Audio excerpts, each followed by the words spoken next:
Hello, everybody. I'm back with more of Into the Woods, the Battle of Shiloh, April 6th to 7th, 1862, published by GMT Games. It's part of the Great Battles of the Civil War series. This is Scenario 6, the Sherman-McClellan counterattack. I'm still kind of learning the system. I'm slowly internalizing more and more rules as I'm going forth, so this is not going to be a perfect rules playthrough. Just kind of much like my last one, although I'm a little more proficient now. But certain things I'm still trying to learn, get a hold of, especially for rules for, like, say, artillery, for example. I've read through them a couple times, but they don't, it hasn't quite stuck in my brain yet, so I'm rechecking that. But I wanted to get a kind of feel of the flow of the game and then kind of slowly add in rules, which I think is, I think for a lot of people, kind of the natural course of how to do these things. But anyway, scenario 6 though. So this took place on the 6th of April, and this was just north of Shiloh Church, which would be so the north side is going this way, so it would have been Shiloh Church is around here. The Confederates are, of course, driving north, trying to push back the federal forces to Pittsburgh Landing and hopefully capture it and cut their supplies and force them out of the area around Corinth.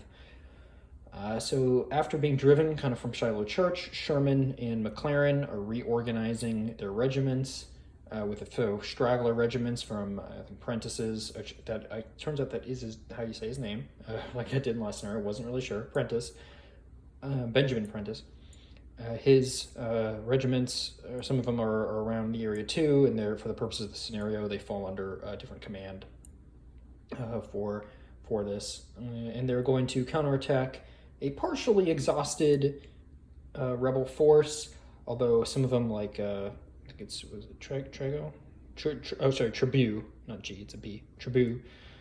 His brigade is still pretty strong. I don't think they didn't see much action by this point in the day. And there's even some, like, the historical record is a little unclear on where exactly what they were doing at this time, and so it's a little bit different, although Cobb's battery was, like, captured in the counterattack and some other things. So but there are aspects to them that are a bit unclear as to what they were doing at different kind of times during this. But here they are. There's special rules for them, and there's special rules for most of this scenario, at least until the point of impact.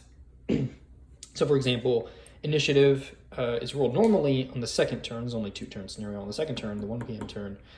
However, up until on the first turn, up until that impact point, it's only McClellan's activation markers. He gets all 4 in the draw cup, and he basically just gets the activations to move everyone under his command forward. I haven't set all of the orders yet. A few people have to start in advance or something of that nature, and I'm gonna do that, of course, before I start. I think Veach has to be in advance too, but I'll double check exactly what you have specific orders to start. But anyway, so it's all McClellan at first, and there is a special rule for the Union surprise. So on the first activation, where there is some kind of any kind of combat between the Union and the Confederates, which is because they're going to be the phasing player. It's, in theory, at least, unless for some reason the Union player wouldn't attack. I don't know why that would happen, but the Union attack, whether it's fire, combat, shock, etc., they get every Confederate unit, except for Tribunes, has to make a check to see if they just become disordered. And the second thing is there's actually a few more things, but then there is a penalty for the Confederates firing back, whether it's phasing or non-phasing fire. They also can't use prepared fire, and the Union get a +1 to their shock for that activation. So they get it's a huge smattering of bonuses and penalties for the rebels for that activation. So the Union better hope to make it count. And I don't. I'm gonna. Sorry, I kind of became consciously aware of that lip smacking thing I'm doing in between breaths sometimes. After kind of re-watching parts of my other videos, and I apologize for that. And I'm consciously aware, and I'm gonna try to keep that to a minimum. It may happen like there unconsciously, but I am actively trying to suppress it. So sorry for that. Anyway, there's also some special rules for commands because intermix of units and who's up who and etc. I'm not going to go over all those details for this intro part. Just understand that there's some mixed commands going on here. There's the surprise attack thing.